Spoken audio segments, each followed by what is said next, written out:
Boa noite, galera. Vamos dar uma olhadinha, revisão nos nossos gama níveis do mercado de ouro, petróleo, Nasdaq e S&P. Vamos ver o que aconteceu aqui, começando hoje no ouro. Bom, como vocês sabem, o mercado está em gama positivo, em cima da HVL 0 DTE. Então o mercado tende a ser comprador. Pullbacks normalmente são comprados. A gente pode ver aqui ó, um pullback comprado, outro pullback comprado, outro pullback comprado e assim por diante, né? Então o mercado aqui ó, ficou mais devagar aqui nessa zona aqui ó, com 3 GACs, né? 3 níveis secundários. Quando alinhou as médias e fez um pivô, rompeu e foi forte até o GACS 1. As mercado comprador está comprando pullbacks. Então aqui ó, volta para HVL, 0 DTE, claro. A partir da HVL ZTE, compradores entram. Mesma coisa aqui, ó. E assim vão fazendo. Topos e fundos, né? Até o mercado retomar talvez uma tendência de alta para ir retestar a máxima histórica. Ainda mais com as notícias que estão rolando no mundo, né? Tempos de guerra, ouro ou safe haven. Certo? Então vamos dar uma olhadinha agora no petróleo. Petróleo bem interessante. Petróleo foi bem interessante também. Logo pela manhã de hoje, buscou uma liquidez aqui, ó, quase na abertura do mercado ontem à noite. E a partir daí foi buscar o GEX 1, nível secundário, né? Deu aquela morrinhada, né? Depois do GEX 1, ali um pivô aqui, foi buscar o GEX 5 e depois o GEX 3. Não teve força para chegar no One Day Max, mas ainda assim, o petróleo está fechando com uma alta de 4,57% hoje, gente. Vamos ver o que vai acontecer essa noite, se os Estados Unidos vai decidir entrar oficialmente na guerra, né? Porque eu acho que ele está na guerra, né? Acho que ali existe um teatro entre o Netanyahu e o Trump. Para mim ele já está na guerra. Então vamos ver o que vai acontecer essa noite, né? Os Estados Unidos vai decidir entrar, colocar como é que é, Bunker Busters Bomb para terminar de destruir a parte de desenvolvimento nuclear do Irã. Vamos ver o que vai acontecer. Vamos dar uma olhadinha agora no Nasdaq. O Nasdaq teve um dia bem interessante aqui, ó, tentando romper esse nível. Por que que não rompeu? Eu mostro para vocês por que que não rompeu aqui, ó. Ficou nessa lateralização. Eu mostro rapidinho aqui, ó. Vamos olhar o NDX, que é o index. Olha ali, ó. Aquela lateralização foi isso aqui, ó. Gamma Wall aqui, ó. Gamma Wall Call Resistance é um nível bem difícil de ser passado. O que aconteceu a partir daí? Vamos voltar lá pro Nasdaq.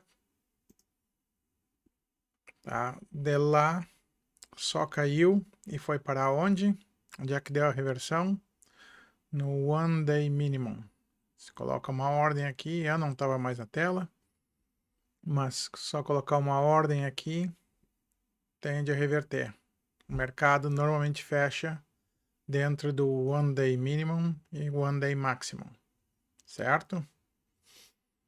Então veio do GEX 5 até o próximo nível principal. Vamos dar uma olhadinha no S&P. Bom, o Nasdaq aqui, ó, tinha aquela, o NDX, né? Tinha aquela Gamma Wall nesse nível, então não passou. A partir daí, quando perdeu o put support, aí os market makers têm que fazer o seu hedging, né? Então causa uma forte queda. Mas onde é que parou? O One Day Minimum também. O mercado tende a fechar entre o One Day Minimum e o One Day Maximum. Se eu não me engano, a estatística é entre 80% e 85% dos dias ele vai fechar dentro desses níveis. Tá? Essa é a estatística que a Mentorquio nos fornece. Mas vocês veem que foi de um nível principal para o próximo nível principal. O Nasdaq, como não tinha nada praticamente, o Nasdaq não tinha nenhum nível, né? Aí o caminho era praticamente livre. Até isso é uma indicação, assim, se você tem um caminho livre, a tendência é que deve chegar no próximo, né? Não tem nenhum GEX aqui no meio, tá? Então, assim que os nossos níveis funcionam para vocês encaixarem os setups de vocês. Aqui, por exemplo, vou dar um exemplo aqui, ó.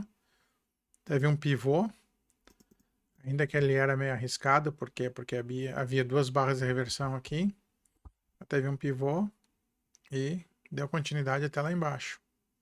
Nós, na sala do ogro, normalmente colocaríamos, digamos, o alvo aqui, ó, no 1. Mas sabendo que tem um nível principal, tu pode tentar esticar até o próximo nível principal.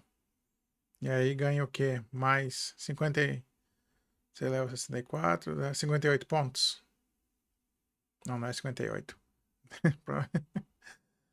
Tarde da noite eu não consigo pensar. Mais 52 pontos. Certo? Então, pode tentar esticar o movimento um pouquinho mais, porque ele tende a ir no próximo nível principal, primário, né? Certo? Vamos ficar de olho, tá? Para amanhã, porque, bom, tem todas as notícias da noite, mas o que eu noto também, que eu havia comentado, é que aqui, ó, HVL, HVL 0DTE. Vamos ver o que acontece aqui nesse nível, né? Se ele vai acabar rompendo, vai fechar para baixo dos 6.000, né? Para ver o que vai acontecer, porque aí pode ser que as coisas comecem a mudar, né? Começa a dar como é que eu vou dizer? Começa a dar um ar maior de que pode ter sido uma bull trap, né? O pessoal acha que vai romper e fazer nova máxima histórica e acaba não fazendo. Mas vamos ficar de olho aqui nesse nível aqui, principalmente os 6.000, né? É claro que havia troca de contrato ontem, né? Então vamos ficar de olho o que vai acontecer aqui nessa área aqui, ó, principalmente 6.000 e esse HVL 0DTE. Vai subir, vai descer. Vamos ver o que vai acontecer. Essa noite pode ser que como é que é o panorama mundial acabe mudando, né? E Estados Unidos entre oficialmente na guerra. Olha aí, ó, tá talvez formando um pivôzinho aqui, ó. Né? Pode ser que rompa e vá até o próximo. Nunca se sabe. Vamos ver o que vai acontecer agora na abertura às 11 horas, horário britânico. Certo, pessoal? Então, não se esqueça, curte, compartilhe, comente, né, os 3Cs de sempre. E eu fico por aqui. Um abraço a todos, bons trades amanhã. Tchau.